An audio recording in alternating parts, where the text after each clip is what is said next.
as we know it, would not be possible of the sun.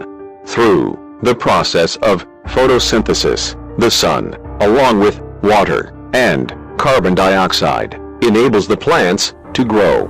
In turn, the carbohydrates in plants form the primary source of energy for humans and many other life forms.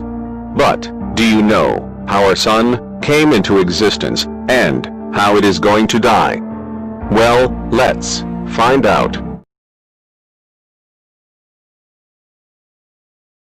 Before getting into the details of birth and death of the very lifeline of this solar system, our sun, let's first get a short glimpse of what sun actually is. The sun, at the heart of our solar system, is a yellow dwarf star, a hot ball of glowing gases. Its gravity holds the solar system together, keeping everything from the biggest planets to the smallest particles of debris in its orbit. Electric currents in the sun generate a magnetic field that is carried out through the solar system by the solar wind. The solar wind is a stream of electrically charged gas blowing outward from the sun in all directions. The connection and interactions between the sun and earth drive the seasons, ocean currents, weather, climate, radiation belts, and aurorae. The sun began to form about 4.6 billion years ago, when an enormous cloud of gas and molecular dust started to collapse. As the cloud compressed, gravity caused its particles to condense into distinct areas, with most of the particles ending up in an orbit near what had been the center of the clouds.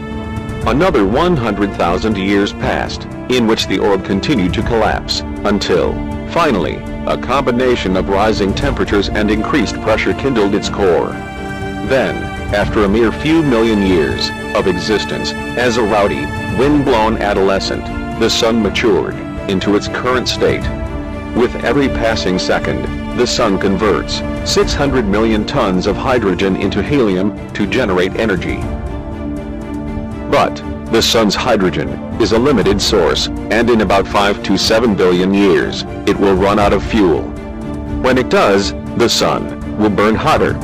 About 1 billion years from now, the sun will burn so hot that it will begin to evaporate our planet's ocean.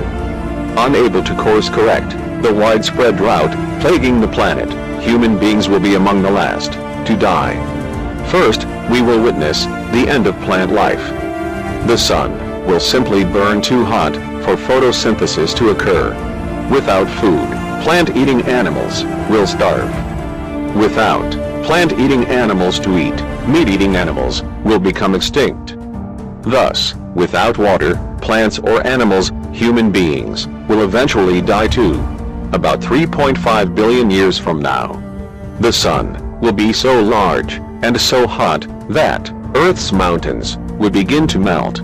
At this point, Earth's atmosphere would be more like that of Venus, a remix of 96% carbon dioxide and, to a lesser extent, nitrogen and other elements. After a few more billion years of steeping in a hot slurry of carbon dioxide and heat, Earth will be swallowed by an ever-expanding sun, gobbling up the matter as it careens towards death.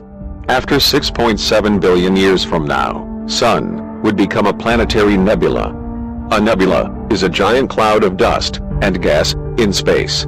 After 9 to 10 billion years, after it has exhausted all its nuclear fuel, sun will become a white dwarf star. It expels most of its outer material, creating a planetary nebula. And only the hot core of the sun remains.